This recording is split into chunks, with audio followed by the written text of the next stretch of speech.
하나님께서 찬양을 통해서 홀로 영광 받으신 줄 믿습니다. 너무너무 오늘 더 잘하시네요. 솔리스트 분들도 너무 잘하시고, 이태원 지휘자님은 교수님인데 대단한 분인 줄 믿습니다. 오늘 말씀 보면은 노아의 아들 함이 아버지 노아의 수치를 드러냅니다. 인류의 대홍수가 나고 모든 사람과 생물이 죽습니다. 이제 어떻습니까? 방주에 탄 노아 가족과 생물만이 구원받습니다. 그러다가 만 1년이 지난 후에 방주에서 내립니다. 이들의 마음이 어떠했을까? 온 세상에 노아 가족을 제외하고는 아무도 없어요. 이후 노아 부부와 세 아들 부부를 통하여 사람들이 온 땅에 퍼져 나갔습니다. 수백 년을 더 살았습니다. 그런 가운데 노아가 농사를 시작하여 포도나무를 심었습니다. 포도 농사가 잘 되었나 봅니다. 포도를 재배하고 포도주를 만들어서 마셨나 봅니다. 포도즙이나 포도주는 달달하고 참 맛이 있죠. 포도즙도 몸에 좋지만은 포도주로 만들어지면은 아주 고가의 상품이 됩니다. 향도 좋고 맛도 일품입니다. 사람들의 사랑을 받습니다. 노아가 포도즙과 포도주를 좋아했나 봅니다. 그런데 어느 날 노아가 포도주를 너무 많이 마셨는지 아니면 발효된 포도즙을 너무 많이 마셨는지 취했나 봅니다. 사람들이 술에 취하면 어떻게 되나요? 이성이 마비되어서 평소에 하지 않는 엉뚱한 행동, 이상한 행동, 만용을 부리게 되죠. 노아는 어떻습니까? 포도주에 취하여서 그만 장막 안에서 옷을 다 벗었습니다. 그리고 잠을 잤습니다. 사람이 할 행동이 되지 못하죠. 그것도 자녀들과 함께 사는 가장이 해서는 안 될 행동 아니겠습니까? 그런데 그렇게 의롭고 완전하고 하나님의 은혜를 사모했고 하나님과 동행하며 산 노아가 무슨 이유인지는 모르겠으나 포도주에 취하여서 옷을 다 벗고 장막 안에서 잠을 잔 것입니다. 근데 다음날 어떤 일이 벌어지나요? 함이 이 장면을 처음 목격하고 어떻게 합니까? 그 형제 셈과 야벳에게 일러 바칩니다. 야, 아버지 방에 들어가 보니까 아버지가 빨가벗고 자더라. 술 취했나 봐. 술 취해서 빨가벗고 자더라. 아랫도리까지 다 보이더라. 그렇게 소문을 내고 일러 바칩니다. 근데 셈과 야벳은 어떻게 하나요? 달랐어요. 함과는 대조적이었습니다. 두 사람은 옷을 가져다가 자기들의 어깨에 메고 장막 안으로 들어가서 아버지 얼굴을 쳐다보지도 않고 뒷걸음을 쳐서 들어가서 자신들의 얼굴을 돌이키고 아버지 노아의 발가벗은 특별히 하체를 보지 않고 옷으로 덮어 주었습니다. 이후 어떻게 되나요? 술에서 깬 노아가 이 모든 이야기를 알게 되었겠죠. 무엇보다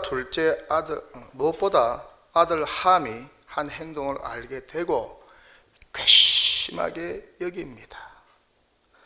노아의 기분이 아주 안 좋았겠죠. 아들이란 녀석이 아버지의 실수를 덮어주지는 못할 망정 소문을 내고 다닌 것입니다. 노아가 뜻밖의 행동을 합니다. 보통 같으면은 불러서 야단을 쳤을 거예요. 근데 노아는 더 나아갑니다. 함과 그의 아들을 향하여, 그의 후손을 향하여 저주를 퍼부은 것입니다. 본문 25절에서 그렇게 말씀하고 있죠.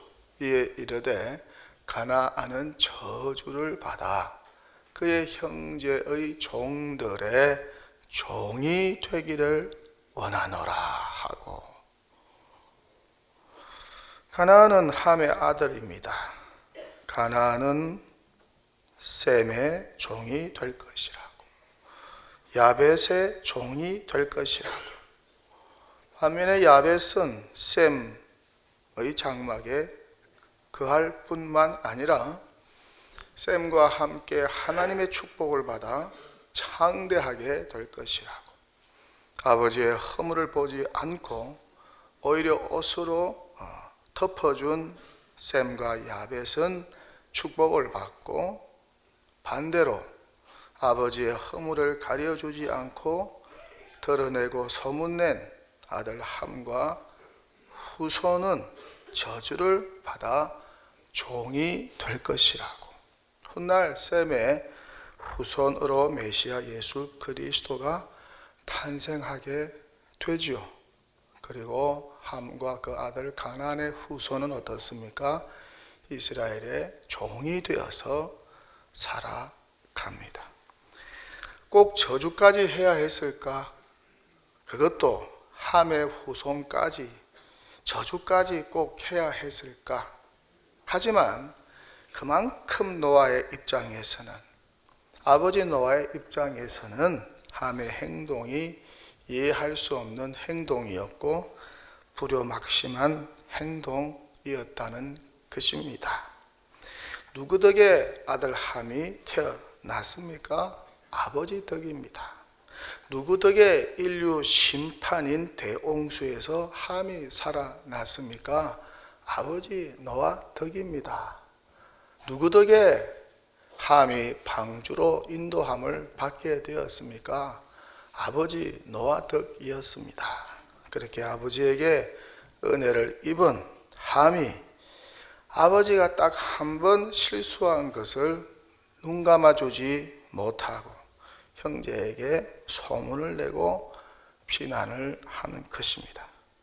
그러니 아버지 노아의 입장에서는 괘씸한 일이죠. 용서할 수 없는 일일 수도 있습니다. 그럼에도 불구하고 함에 대한 노아의 처벌이 지나치게 과하지 않았을까?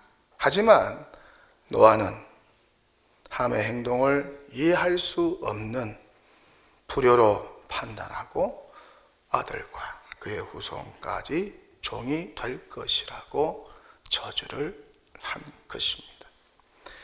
둘째 함도 그렇습니다. 아버지의 허물과 실수를 덮어주어야지 떠벌리고 다녀서는 안 된다는 것이죠. 자신을 낳고 길러준 아버지, 홍수에서 구원해준 아버지, 자기를 방주로 인도하여 준 아버지, 그 아버지에게 받은 은혜와 사랑은 한도 끝도 없다는 것입니다. 그러니 함이 잘못해도 크게 아버지에게 잘못했다고 할 수가 있어요. 그러니 함도 어떠해야 했습니까? 다른 형제처럼 행동했어야 했습니다. 아버지의 실수와 허물을 눈 감아주고 덮어주어야 했습니다. 소문내지 말아야 했습니다. 그렇게 되었다면 나중에 아버지가 알고 그를 축복해 주지 않았을까? 그런데 함은 그렇게 하지 못했던 것입니다. 자신에게 찾아온 축복의 기회를 놓치고 말았습니다. 아버지와 아들의 관계는 어떻습니까? 하나입니다. 아버지 안에 아들이 있고 아들 안에 아버지가 있습니다. 때려야 뗄 수 없는 사랑과 보호의 관계, 서로 사랑해주고 아껴주고 보호해주고 지켜주어야 하는 평생의 관계인 것이죠. 그러니 어떻습니까? 함이 아버지의 실수와 허물을 보았더라도 덮어주어야 했던 것입니다. 그것이 아버지를 보호할 뿐만 아니라 아들인 자기를 보호하는 것과 똑같다는 것입니다. 셈과 야벳처럼 숨겨주고 덮어주었다면 얼마나 좋았을까? 그의 인생이, 그 후손들이 어떻게 되었을까? 참 아쉬움이 많이 남는 성경의 대목이요 기사입니다. 하나님은 사랑이시라.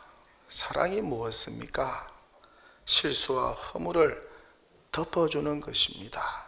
사랑하면 상대방의 실수와 허물을 오히려 덮어주고 감추어주지 않습니까?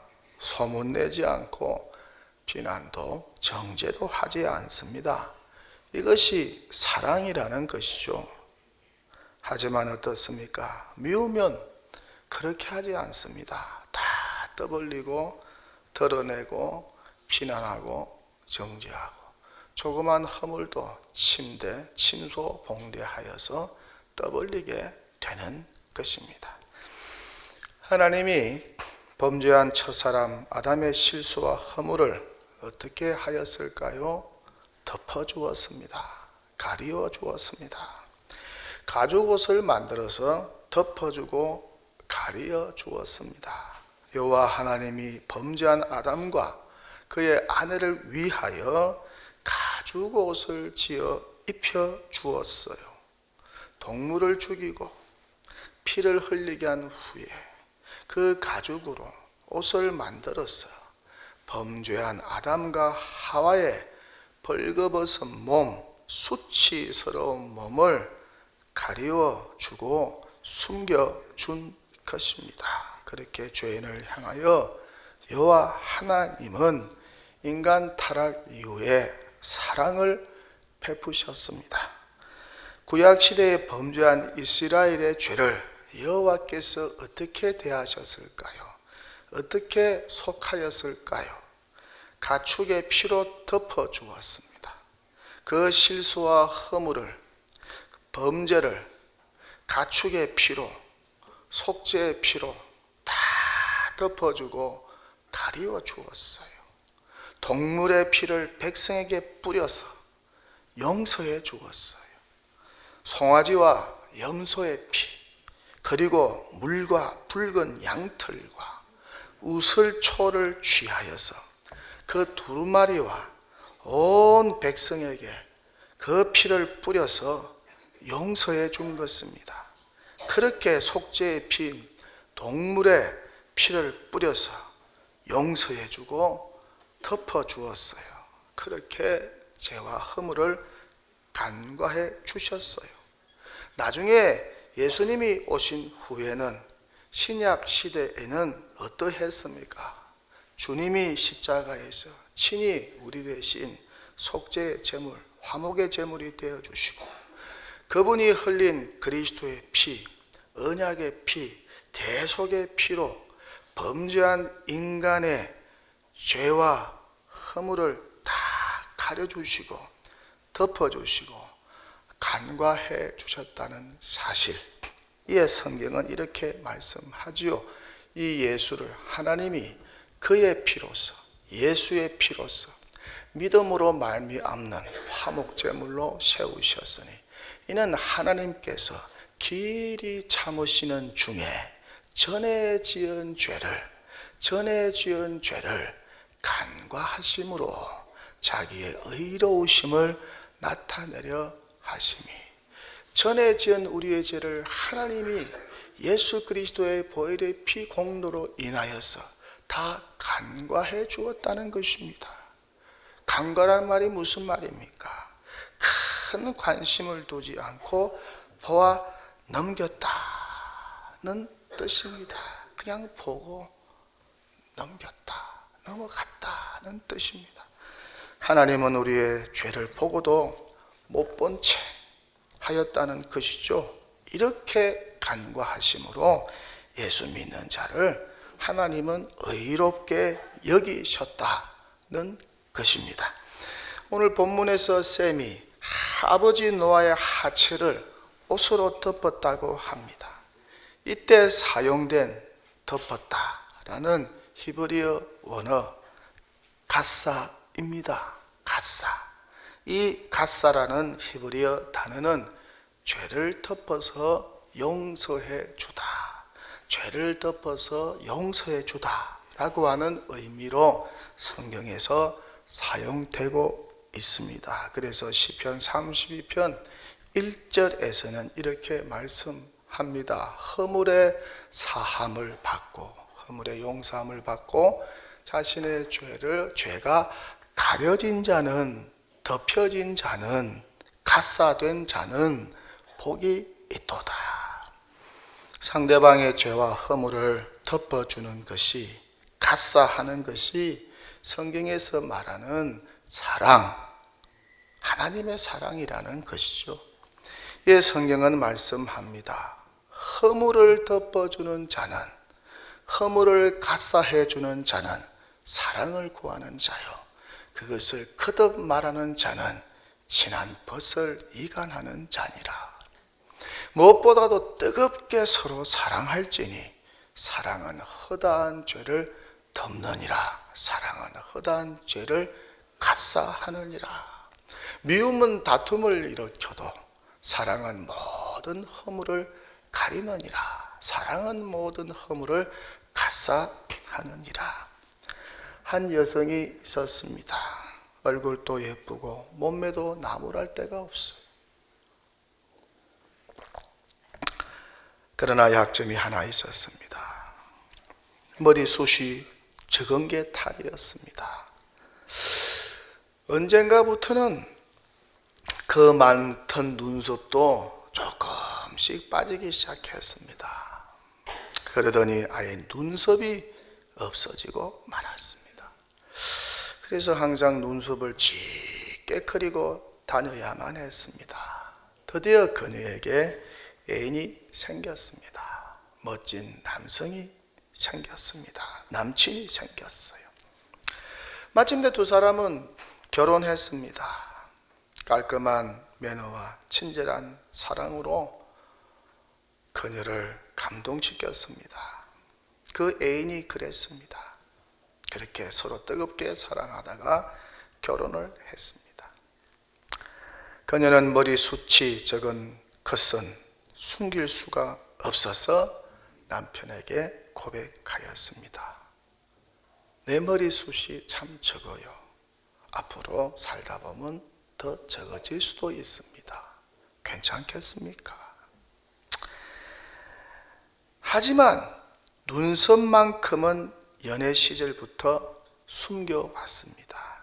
그래서 그녀는 머리를 감거나 샤워할 때마다 혹시 들키면 어쩌나 하고 불안해했고, 그때마다 신경을 써서 눈썹을 그려 넣었습니다.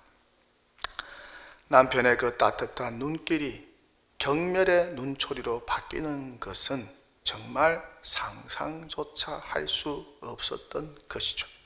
그렇게 결혼 이후에 3년의 세월이 무사히 흘러갔습니다. 눈썹 없는 것을 감추고도 행복했습니다. 그러던 어느 날 이 부부에게 불행이 닥쳐왔어요. 잘 나가던 남편의 사업이 한순간에 부도를 맞는 바람에 두 사람은 길거리로 나앉게 되었습니다. 밑바닥에서부터 다시 시작해야 했습니다. 두 사람이 겨우 시작한 것이 연탄 배달이었습니다. 남편은 앞에서 끌고 아내는 뒤에서 밀면서 열심히 연탄을 날랐습니다. 하루는 바람이 세차게 불었습니다. 리어카를 밀고 언덕을 올라가는데 저편에서 바람이 확 불자 그만 연탄 가루가 날라와 아내의 얼굴을 덮쳤습니다. 그녀는 눈물이 나고 답답했지만은 얼굴을 닦을 수가 없었어요. 혹 자신의 비밀이 탄로 날까봐 두려웠기 때문이죠. 그때 남편이 리어카를 한쪽에 세워놓고 아내에게 다가왔습니다. 그리고는 자기 수건을 꺼내어서 아내의 얼굴을 닦아주기 시작했습니다. 그녀는 거부할 수가 없었습니다. 그녀는 갑작스러운 사태로 인하여 안절부절 못하였습니다. 가슴이 마구 뛰었습니다. 불안했습니다. 이제 남편이 내 비밀을 알아버리고 말겠구나. 뭐라고 변명해야 하지? 몇 년씩 자기를 속였다고 화내지 않을까? 헤어지자고 하지 않을까? 그녀의 마음은 몹시 착잡했습니다. 그런데 이게 웬일입니까? 남편이 아내의 눈썹 부분은 건드리지 않고 나머지 얼굴만 깨끗하게 닦아주는 것입니다. 아내의 눈에서 눈물이 흘러내렸습니다. 남편은 그 눈물까지 닦아주고는 다시 리어카를 끌었다는 이야기.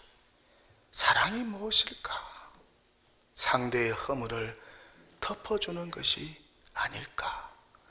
저와 여러분이 바로 이런 사랑을 받았습니다.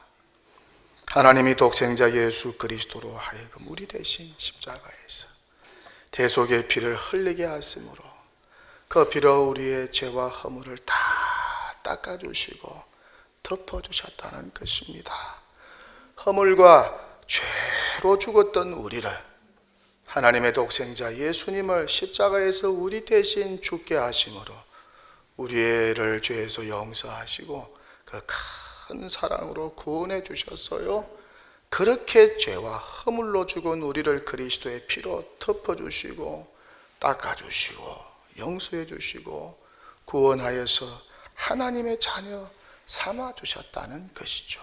이 하나님의 큰 사랑, 죄와 허물이 가려지고 덮어지는 이 큰 사랑을 저와 여러분이 살아갑니다. 그들이 모인 공동체가 교회요, 성도요, 그리스도인입니다. 다윗은 어떻습니까? 간음죄와 살인죄를 범하였습니다. 하지만 하나님께 용서받았습니다. 이 허물을 덮어주시는 하나님의 은혜와 사랑을 크게 체험하게 되었어요. 그래서 훗날 그는 어떻습니까? 형을 살해한 아들 압살롬 왕자의 허물과 죄를 덮어주고 시므이의 죄와 허물도 덮어주고 요압 장군의 죄와 허물도 덮어주었다는 것입니다. 요셉은 어떻습니까? 이 덮어주시는 하나님의 은혜와 사랑을 크게 체험한 이후에 그는 형들의 허물과 죄를 덮어주었고 우리 예수님은 제자들의 죄와 허물을 덮어주었을 뿐만 아니라 덜 추워내지도 않았다는 것입니다. 그러니 어떻습니까? 하나님의 용서와 사랑을 받은 우리도 상대방의 허물과 죄와 실수를 덮어주어야 하지 않을까? 가려주고 간과해 주어야 하지 않을까? 이것이 곧 하나님 아버지의 큰 사랑이요 십자가에서 흘러내리는 예수 그리스도의 사랑이 아닐까? 저와 여러분은 예수 믿고 구원받았어요. 허물과 죄를 용서받았어요. 그렇다고 어떻습니까? 완전히 우리 안에 죄로부터 해방된 것이 아니라는 것이죠. 루터의 말대로 우리는 구원받은 죄인일 뿐입니다. Saved sinner, 구원받은 죄인이라는 것입니다. 죄성의 지배를 완전히 벗어나지 못했다는 거예요. 어느 정도 지배를 받고 있다는 것입니다. 천국 갈 때까지 이 죄덩어리인 육신을 입고 사는 이상 아무리 성화가 되었다고 해도 여전히 죄성의 지배와 공격을 받습니다. 아무리 성령 충만해도 아무리 성화가 되어도 여전히 죄성은 우리 안에 남아서 우리를 괴롭히고 죄짓도록 충동질합니다. 그래서 어떻습니까? 우리 안에 남아 있는 이 죄성 때문에 매일 실수할 수도 있고 매일 죄를 범할 수도 있다는 것입니다. 그럴 때 우리는 어떻게 해야 할까요? 그런 죄와 허물과 실수를 드러내 보이는 형제, 자매를 대할 때 어떻게 해야 할까요? 함처럼 드러내고 소문내고 떠벌리고 다녀야 할까요? 바리새인들처럼 그 허물과 죄를 비난하고 정죄하면서 온 사방에 소문내고 떠들고 다녀야 할까요? 아니면 셈과 야벳처럼 그 허물과 죄와 실수를 덮어주고 가려주어야 할까요? 예수님처럼 용서해주고 못본 채 해주고 하나님 아버지처럼 못본 채 하면서 간과하여 허물과 죄를 덮어주어야 할까요? 한 번은 예수님이 성전에 들어가셨습니다. 이때 가늠하다 잡힌 여자를 서기관들과 바리새인들이 끌고 와서 예수님 앞에 세웠습니다. 모세는 율법에 이러한 여자를 돌로 치라 명하였는데 이러한 여자를 돌로 쳐서 죽이라고 하였는데 당신은 어떻게 생각합니까? 예수님은 뭐라고 말씀합니까? 너희 중에 죄 없는 자가 먼저 돌로 치라. 너희 중에 죄 없는 자가 먼저 돌로 이 여자를 쳐 죽여라. 그러자 모두가 양심의 가책을 느끼고 자리를 떠났다는 이야기. 예수님이 그 여자에게 다시는 죄를 범하지 말라고 하면서 그녀의 허물과 죄를 덮어주셨다는 이야기. 예수님은 지금도 우리에게 말씀하십니다. 너희 중에 죄 없는 자가 먼저 돌로 치라. 너희 중에 죄 없는 자가 먼저 돌로 치라. 우리 가운데 죄 없는 자가 있을까? 그러니 어떻습니까? 형제 자매 허물과 실수를 덮어주자는 것이죠. 그리스도의 피로 가려주고 덮어주자는 것입니다. 간과해주자는 것입니다. 이 은혜와 사랑으로 충만하면 얼마나 좋을까? 이야기 하나 하고 설교를 마치겠습니다. 기원전 605년 중국 초나라 장황이 2월 초에 난을 평정하고 공을 세운 신하들을 위로하기 위해서 연회를 베풀었습니다. 모인 사람들이 다 목숨 바친 충신들입니다. 장황은 자신이 총애하는 애첩에게 수고한 신하들 술잔에 술을 따라 주도록 명합니다. 그러자 애첩은 자리를 돌면서 술을 따르던 중에 갑자기 돌풍이 불어서 모든 연회장의 등불이 일순간 꺼져 버렸습니다. 소순한 틈에 한 신하가, 평소에 장황의 애첩을 흠모한 신하가 이 애첩의 손을 잡습니다. 이 애첩은 그의 각근을 잡아 끊으면서 비명을 질렀습니다. 불을 켜면 각근이 끊어진 자를 바로 찾을 수 있다며 음하게 벌해달라고 앙칼진 목소리로 장황에게 다그쳤습니다. 하지만 장황은 불을 켜지 못하게 하였습니다.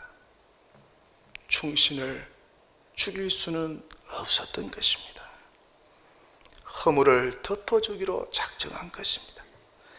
이 모든 신하에게 각근을 잡아떼라 명을 내렸습니다. 모두가 각근을 끄던 덕에 불이 꺼진 후에도 애첩에 손을 잡고 희롱했던 신하를 색출하지 않았습니다. 그로부터 3년 후 초나라는 진나라와 치열한 전쟁을 하게 됩니다. 초나라 장왕이 진나라에 포위당한 채 목숨이 위태롭습니다. 이때 한 장군이 적들의 빗발치는 화살을 맞으면서 장왕을 업고 위기에서 구출해 주었습니다.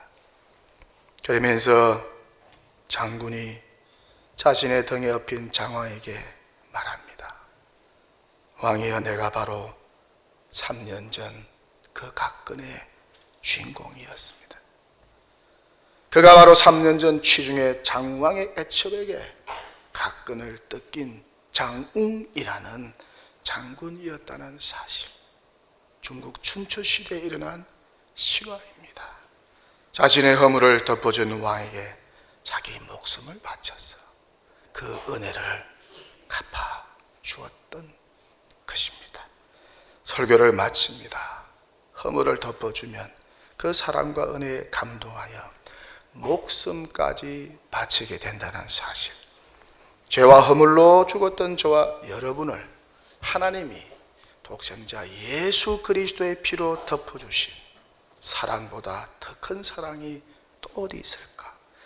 하나님의 사랑에 빚진 자 되었으니 평생 생명 바쳐 주님을 섬기고 그 빚진 사랑을 갚기 위해서라도 형제 자매의 허물을 드러내기보다는 덮어주고 눈 감아주는 하나님 사랑의 실천자가 되면 얼마나 좋을까?